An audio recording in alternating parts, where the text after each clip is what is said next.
Good morning, SOAR. It is a pleasure to be here. Thank you, Congressman Rogers, Governor Bevin, Jared Arnett, and the SOAR leadership, and all of you all for the opportunity to spend just a few moments with you talking about my favorite subject, rural broadband. I am passionate about this, and I can't wait till we are able to wire these hills and hollers in a way that puts us in a soaring position just as high as that fighter jet out there someday. So let's get started.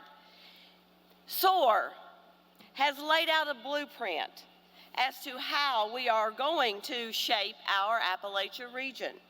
We're going to focus on broadband, small businesses, industrial development, healthy communities, local foods, and tourism.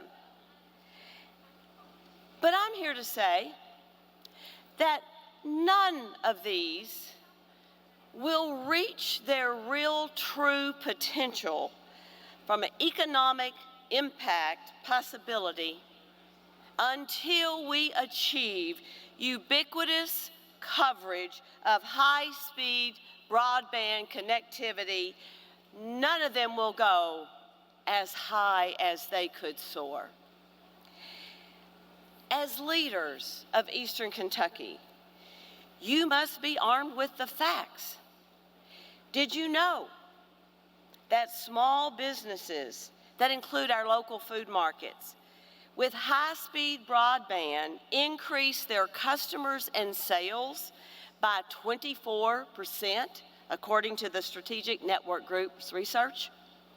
These businesses are having a better educated and talented workforce because ACT and SAT scores are improved measurably when students have broadband in their homes to do their homework. And according to the University of Tennessee's research, unemployment rates in those communities where they have broadband, it drops at least 1.57%. And take those real estate businesses. They know the value of rural broadband because when those homes are wired, that property value increases a minimum of 4%. Small businesses benefit from true broadband connectivity. Industrial development, it's an easier answer because the answer is no, zero. Zero. If you don't have high-speed broadband, those site selection committees, they just mark your community right off the list. Because you see, their employees can't telework and be connected from their homes, and those executives and managers can't interact and work from their places away from their office. If our communities aren't wired, then those site selection committees are simply not going to look at our rural communities.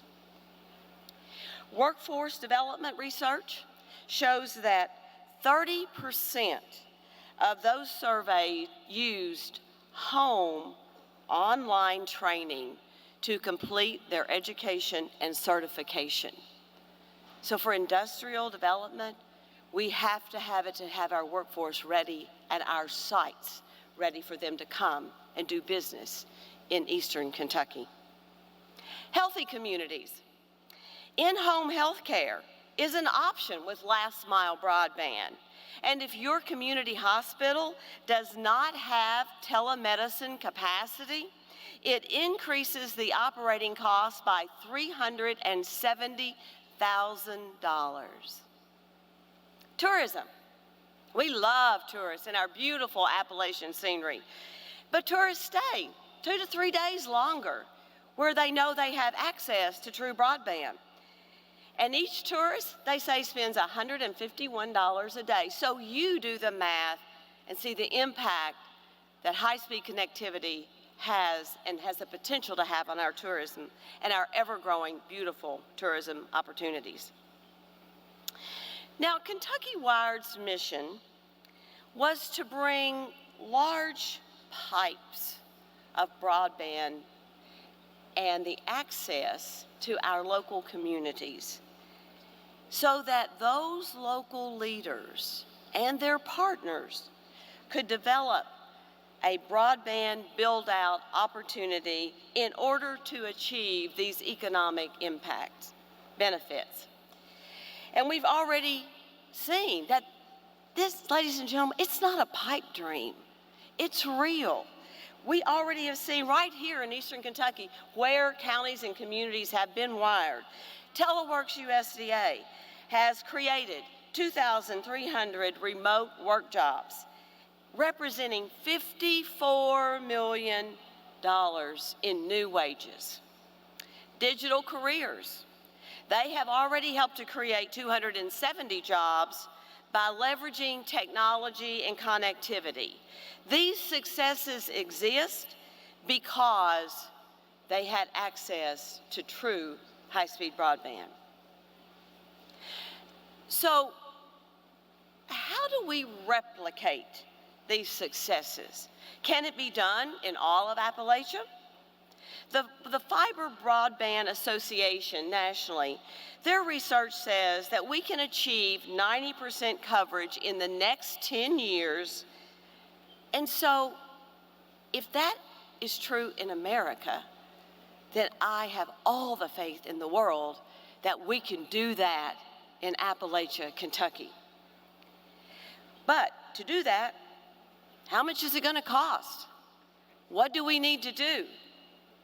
Currently, USDA is reviewing 17 applications that Kentucky companies have submitted to Washington to compete for this year's Reconnect allocation of $600 million. Next year, USDA will be launching over $1 billion to invest in loans and grants to rural communities under 20,000. Now, USDA is not the only opportunity, because sometimes what you often overlook are the assets that your community has, the right-of-ways, the water towers, the poles, the places where we can use that you already have existing infrastructure. So you bring assets to the table. One of the things that we've seen be very successful in some other states is the P3 partnerships. So if they work there, let's figure out how to make them work here. The Institute for Local Self-Reliance, and I really like that. I think that sounds a lot like SOAR. The Institute for Local Self-Reliance. Their executive director, Chris Mitchell, says, and I quote, "We have never been more optimistic about rural broadband. Government programs can help speed the process, but the single most important ingredient is local leadership." That's you, ladies and gentlemen. Now, I'm not suggesting it's going to be easy, and I'm certainly not suggesting that it's going to be inexpensive. But I encourage you, educate yourselves. Form a local broadband committee.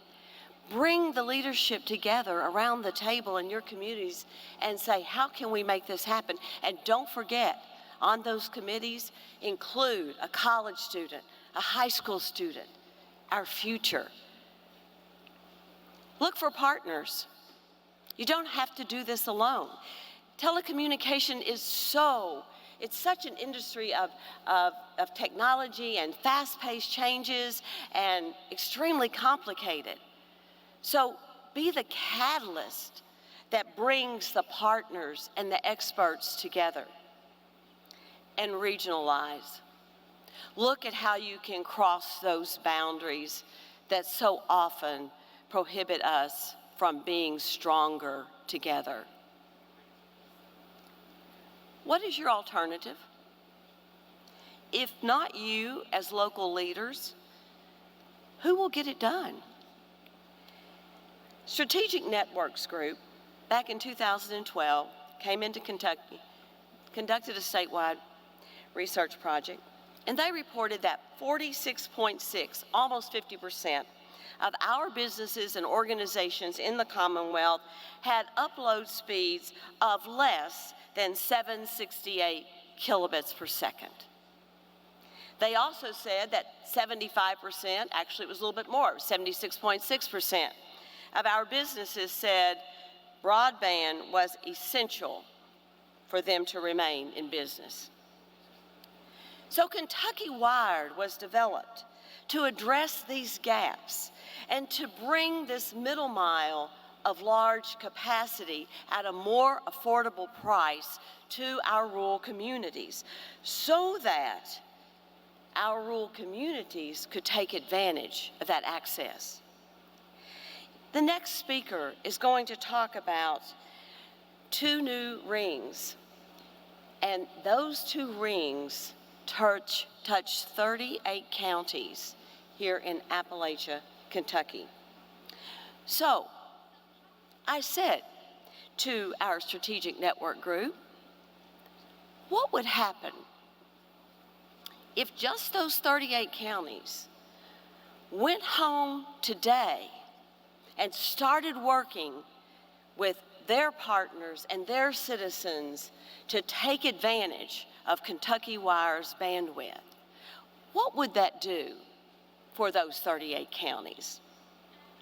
And so what they said was, if those community partners come together and become a driving force in economic development to increase the use of broadband, their economic impact modeling tool estimates the potential impact in just 5 years,